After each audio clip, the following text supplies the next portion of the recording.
So, the new Cayman and Boxster 718 GTS models have been released onto the configurator. There's not a lot of information about them yet, there's no delivery dates or anything, but they're on the configurator so we can see what's included. So we'll have a closer look at that. But before we do that, let's have a quick update on the European delivery fiasco. Seems that there's no problem at BMW or Mercedes-Benz. They continue to European delivery just like normal. For Porsche, however, there's still something going on. Porsche dealers still can't sell European delivery. You can't see European delivery on the configurator. And there's no official word from Porsche North America about this. And of course, people turning up at the European delivery center are not getting their cars. They're getting like a demo car, pre-registered car. Some people are getting their cars, some people are not. People just send me notes and update me. If you're getting a European delivery, please let me know how it goes so I can update everybody.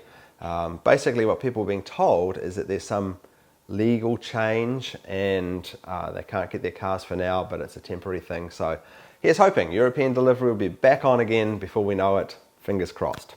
As soon as I know anything, I'll let you guys know, but for now it seems there's still something with the Porsche European delivery, but everyone else is no problems. Anyway, on to the GTS. We're always excited to see a new model come online.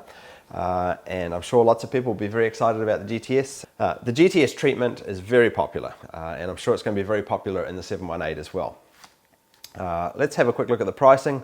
So the pricing here in the US over a Model S to a GTS, $12,100 extra, which sounds like a lot, especially considering you're only getting a paltry 15 horsepower extra. Is it worth it? Well, let's have a closer look at what you get for your $12,100. Let's go into the configurator and go through the large quantity of extras you get on these GTS models. So the first thing, there's no changes in the colors.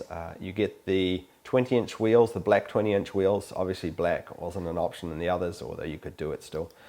So that's a nice $1,590 option for free. Moving down here, you now get Alcantara standard on the standard leather. This isn't an upgrade really, I don't know. I'm not a big fan of Alcantara. I think it wears poorly and I've done a whole video on that. And let's not go into that. Needless to say, that's not a cost upgrade. That actually is, Alcantara is cheaper than leather, so that's not increasing things at all. But you can now get this GTS Alcantara package, which is pretty cool. If you're willing to pay the $5,850 on top of the $12,000 extra for the GTS package, that's how you get all this nice stitching and GTS logos and red dials and the GTS leather package, basically. $5,850. I'm not sure how many people are willing to pay that. Moving down, you now get the Sport Seat Plus two-way thrown in, which is an $810 value.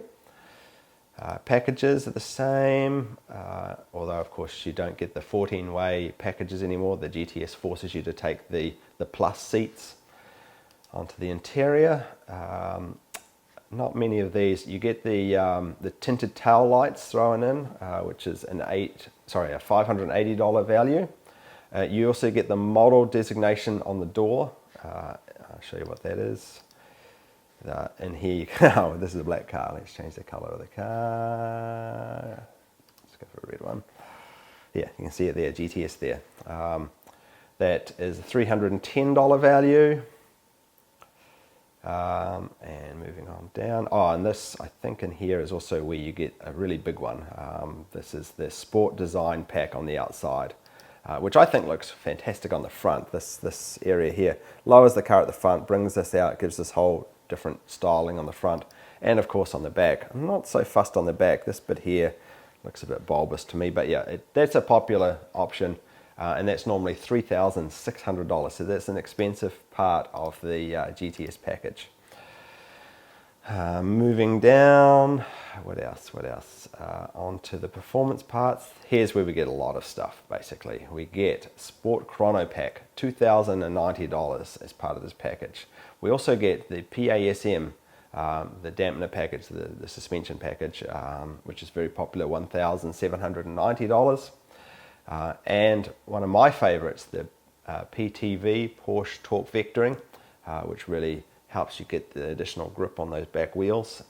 $1,320 also thrown in with this package. And another very popular one, which of course is the sports exhaust, which I think is a bit of a waste of time on the Cayman, but that's just my opinion. $2,540. Next, on the interior,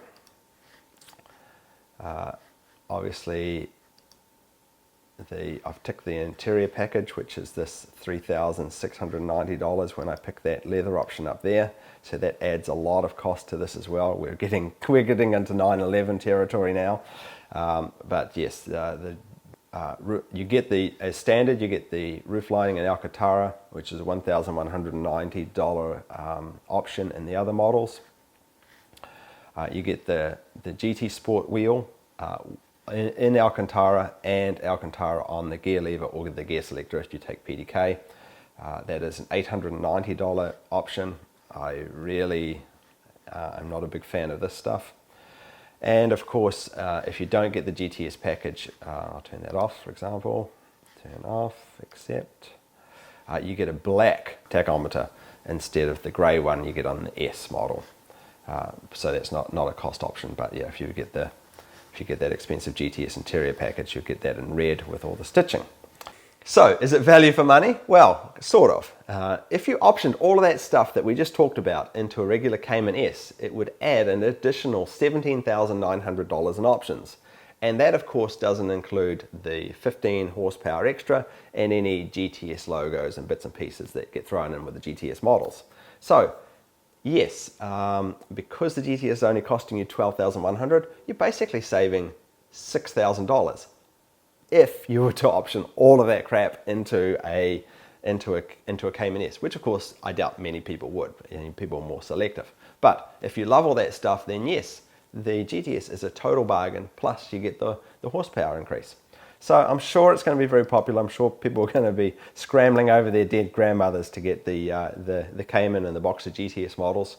And you know, like many GTS models, it's mostly a package model. You know, you're packaging a lot of popular options and getting them for less and getting a little bit of a boost in performance as well. So I'm sure it's going to be very popular.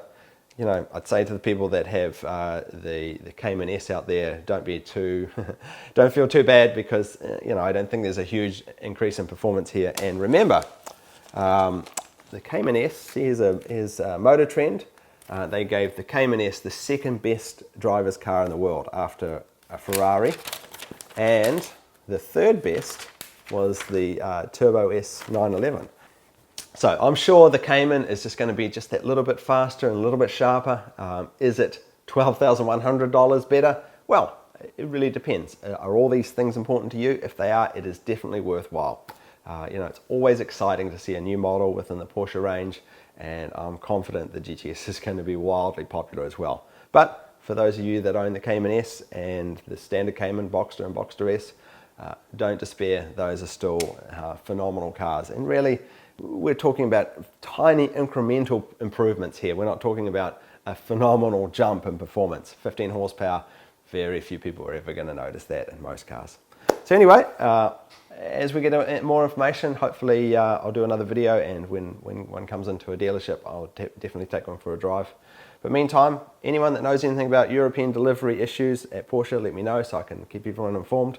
And yeah, any questions you've got on the new Cayman GTS that I might be able to answer, feel free to put them in the comments. Thanks for watching, everyone. See ya.